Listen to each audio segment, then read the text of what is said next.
nagsampa ng criminal complaints for preliminary investigation ang Office of the Ombudsman. So, preliminary investigation pala. Complaints pa lang. Oo. Laban kina Senador Loren Legarda, anak niyang si Congressman Leandro Leviste at dating Energy Secretary Alfonso Cusi.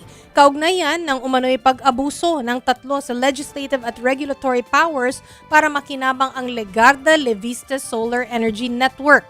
Ayon sa Ombudsman, kasama sa mga umano'y nalabag ay Anti-Graft and Corrupt Practices Act, Code of Conduct and Ethical Standards for Public Officials and Employees at Plunder Law. May nakita raw kasi ang Ombudsman na ghost projects mula sa korporasyon ng mag-inang Legarda at unpaid financial obligations sa gobyerno na aabot sa higit 10.44 billion pesos. Dagdag pa ni Remulla, posibleng ginamit daw ng senadora ang kanyang posisyon para tulungan ang anak na makakuha ng prangkisa para sa solar company nito. Wala pang pahayag ang tatlo tungkol dyan as of 4:55 p.m. Pero ngayon meron na ata si Senator Loren Legarda. Samantala, inirekomenda rin ng Ombudsman na sampahan ng malversation charges si Construction Worker Solidarity o CWS Party List Representative Tirso Edwin Guardiola. Kaugnay naman yan ng pagkakadawit nito sa ilang maanumalyang flood control infrastructure projects sa Bulacan.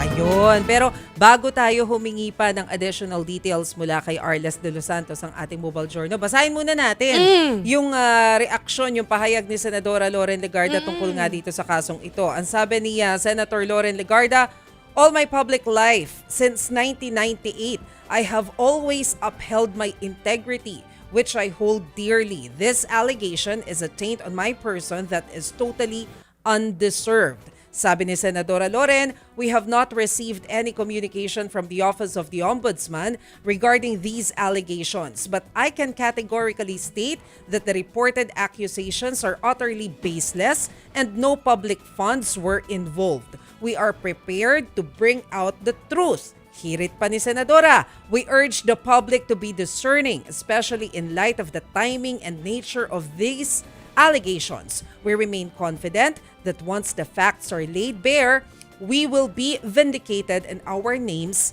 cleared."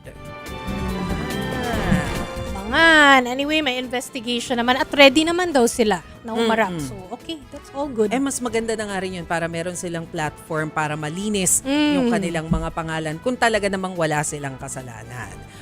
Pero mga kapatid, naku, para po makakuha tayo ng karagdagang detalye tungkol nga po dito sa mga nangyayaring kaso na isinasampa po ng Ombudsman, kausapin na po natin ang ating mobile journal na si Arles de los Santos. Arles, parang alam ko kung nasan ka.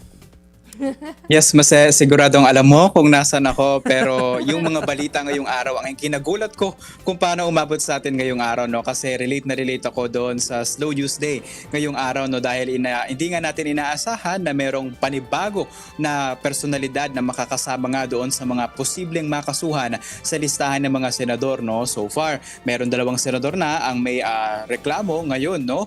So far, 3 na yun wala sa Kongres, sa Senado, pero ngayon, syempre, no, nasa PI na din yung reklamo naman laban kay Senator Loren Legarda, no? Ayon mismo kay Ombudsman Boying Remulla, plunder at graft case nga yung kanilang tinitignan na posibleng maisampa dito sa mag-ina kaugnay ng umano'y hindi napapakinabangan ng publiko na umano'y renewable energy na maibibigay sana kaugnay nga, no, kasunod rather ng prangkisa na ibinigay kay Congressman Leandro Leviste ng 1st District ng Batangas noong 2019. Sa huling reports kasi ay aabot sana sa halos 12 na megawatts ng kuryente ang makukuha mula rito, pero ayon sa DOE, sa iba pa na reklamo, no, ay hindi daw yan nakukuha dahil kasama doon sa mga tinitignan nilang issue, meron daw mga infrastruktura na hindi pa na bubuo, no? Pero yun yung kanilang final sa DOJ. And ayon naman dito sa Office of the Ombudsman ay tila mayroon daw monopolyo doon sa control ng renewable energy na kailangan pa tila magpaalam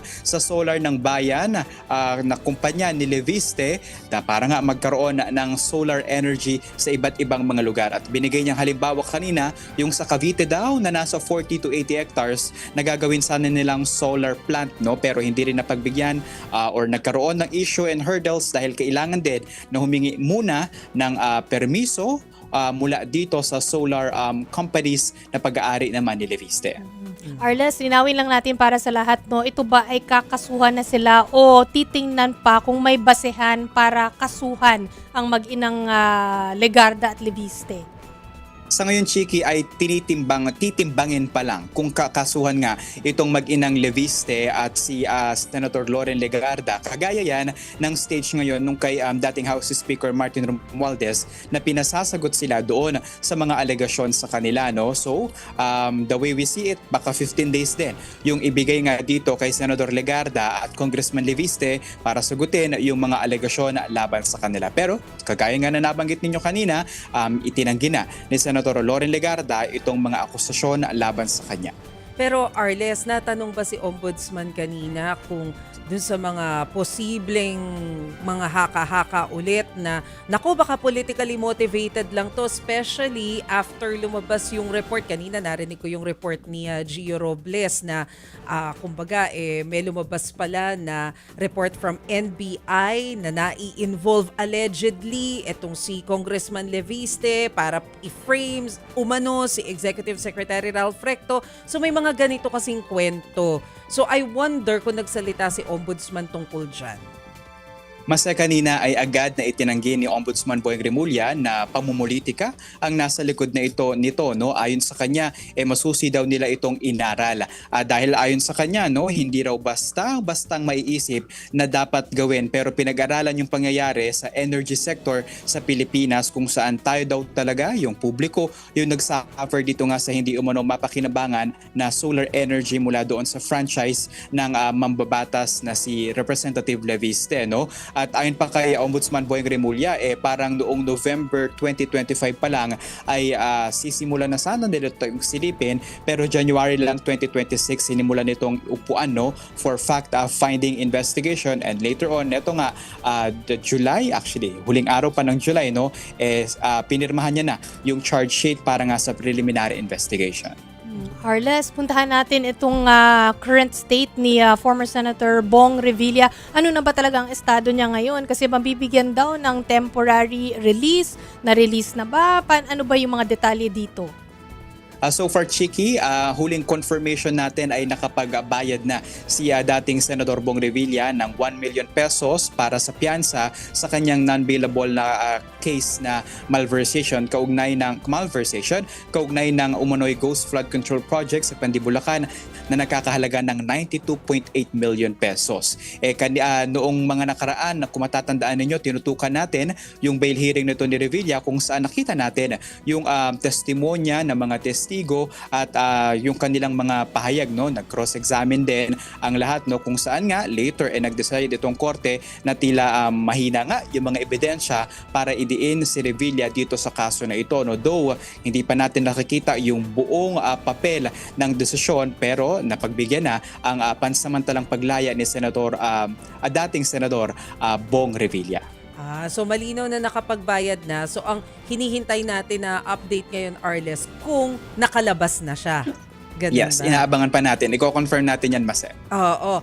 Pero hindi ba parang sampal itong paglaya ni dating Senador Bong Revilla sa Ombudsman? Kasi kanina nga pinag-uusapan namin ni na Chiki, ni na Arvic na di ba pa ulit-ulit yung Ombudsman, yung administrasyon sa pagsasabi na kaya matagal yung pagpa-file ng case because they want to make sure na strong yung evidence against dun sa kakasuhan.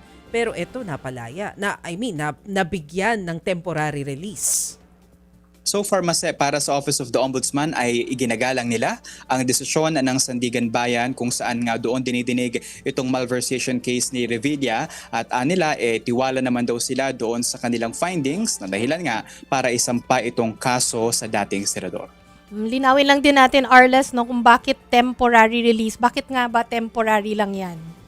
Temporary release lamang, Chiki, dahil itong pagpayag sa pansamantalang paglaya ni Revilla ay mula doon sa kanilang bail petition. So dahil hindi bailable o hindi automatic yung pagbibigay ng piyansa at kalayaan doon sa kasong malversation, kailangan ipetisyon pa yan. No? Yan yung dahilan kung bakit naglaan ang Sandigan Bayan ng 30 araw para dinggin yung mga paunang testimonya at ebidensya ng prosekusyon laban kay Revilla, at after ng 30 days case, bibigyan na nga ng timbang kung malakas ba o hindi yung ebidensya laban sa dating senador, no? And actually, no, initially parang May or June pa lamang dapat may desisyon na ito, no? Pero paulit-ulit na tumagal or na-delay yung desisyon dahil kailangan pa upuan ng mga husgado ng Sandigan Bayan. So, bagaman pansamantalang makalalaya ang dating senador, tuloy-tuloy pa din po yung yung kaso niyang malversation at didinggin pa rin ito ng Sandigan Bayan. Ang ating abangan ay syempre kung personal siya nadadalo doon sa mga paglilitis laban sa kanya. Pero pag ganitong kaso, may whole departure order, Arles? Yes. Yeah, at meron na din siyang whole departure order, Mase. Pagkatapos pa lang, if you remember it correctly, nung inilabas yung warrant of arrest laban sa kanya. Okay. Malinaw na malinaw. Sige, maraming salamat sa iyo, Mobile Journal, Arles de Los Santos. Thank you, Arles.